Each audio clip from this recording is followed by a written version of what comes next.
Hello বন্ধুরা, আমি জিৎ নতুন ভিডিওতে আপনাদের সবাইকে স্বাগত জানাই। আজ কিছু দারুণ দারুণ আপডেটস নিয়ে কথা বলবো এবং আমি একটুকু বলতে পারি যে প্রমোশনের দিক থেকে কিন্তু এখন টলিউড বলিউডকেও মাত দিচ্ছে।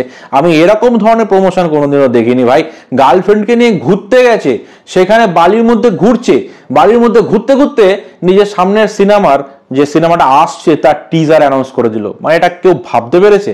গার্লফ্রেন্ড নিয়ে ঘুরতে গেছে, কোথায় আনন্দ করবে ফুর্তি করবে তা না, সেখানেও তার মাথায় কাজের পোকা ঘুরে বেড়াচ্ছে, পাগলু, মানে কাজের পোকা তার মাথায় ঘুরে বেড়াচ্ছে। কিন্তু এটা দারুণ লাগলো ব্যাপারটা। মানে আমি ভেবেছিলাম হয়তো এই প্রোডাকশন হাউস থেকে হয়তো এটা শেয়ার করেছে বা এই ছবিটা যে একটা বালির ছবি রয়েছে সেটা আপলোড করেছে। পরে দেখলাম যে না, দেবদাকেও তো দেখলাম কোথায় একটা ঘুরতে গেছে যেখানে বালি রয়েছে, সেখানে গিয়ে তার মাথায় ঘুরছে কাজের পোকা। তিনি খাদানের কিন্তু টিজার ডেট অ্যানাউন্স করে দিলেন এবং টিজারটা তো তাড়াতাড়ি কেন অ্যানাউন্স করলেন আমি নিজেও বুঝতে পারলাম না।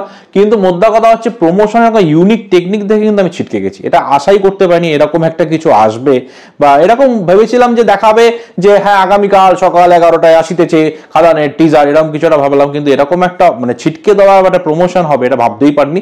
যাই হোক, দেবদা তোমাকে স্যালুট। এরকম ভাবে যে মানে প্রমোশন করা যায় বাংলা সিনেমায়, মানে এটা তুমি দেখিয়ে দিলে বস। যাই হোক, কাজের কথা হচ্ছে যে খাদানের তিনি জানিয়ে দিয়েছেন টিজার আসতে চলেছে এবং কবে আসতে চলেছে সেটা পরিষ্কার করে দিয়েছেন। আপনারা অনেকেই হয়তো জানেন, কিন্তু মধ্যকার শুধু টিজারের ডেটটা বলো না, এই যে প্রমোশনাল স্ট্র্যাটেজিটা, এটাকে অবশ্যই সাধুবাদ জানানোর জন্য এই ভিডিওতে আলোচনা করা।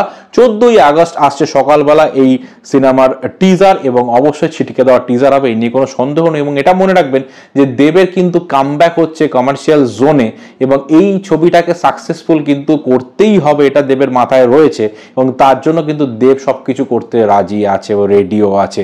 এটা কিন্তু অন্য সিনেমা প্রমোশনের থেকে অনেক গুণ বেশি প্রমোশন করবে, আপনারা লিখে রাখতে পারেন।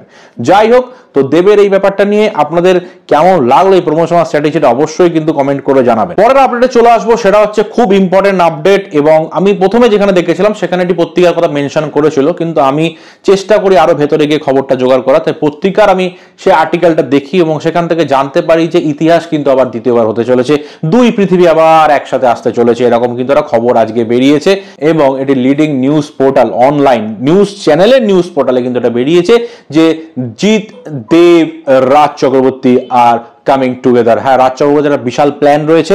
রাজ চক্রবর্তী দুজনকে কিন্তু আবার একসাথে আনতে চাইছেন, এরকম কিন্তু শোনা যাচ্ছে।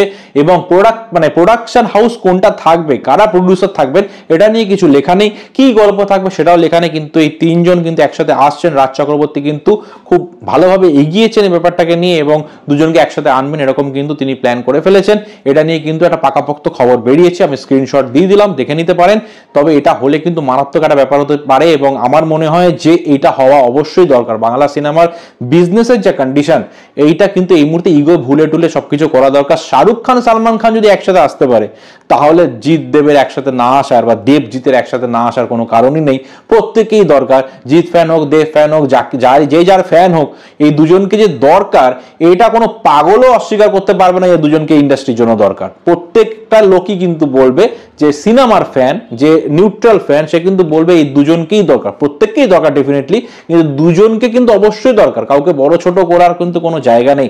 তাই এই সিনেমাটা অবশ্যই হোক, খুব বড় বাজেটে হোক, খুব বড় স্কেলে হোক, আমি অবশ্যই চাই এবং এই খবরটা অবশ্যই যেন সত্যি হয় এবং আরো কিছু আপডেটস যেন আমাদের সামনে উঠে আসে এবং খুব দেরি যেন না হয়, অ্যাটলিস্ট 2025-26 যেন আসে এবং গ্র্যান্ড স্কেলে আসে, এটাই আমি চাইবো। এবং এই দুটো আপডেট নিয়ে আপনাদের যা বক্তব্য সেটা অবশ্যই কমেন্ট করে জানাবেন। আপনারা কতটা এক্সাইটেড সেটা জানাতে ভুলবেন না।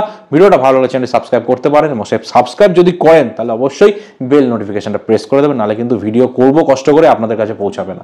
ধন্যবাদ, দেখা হবে নেক্সট ভিডিওতে, বাই।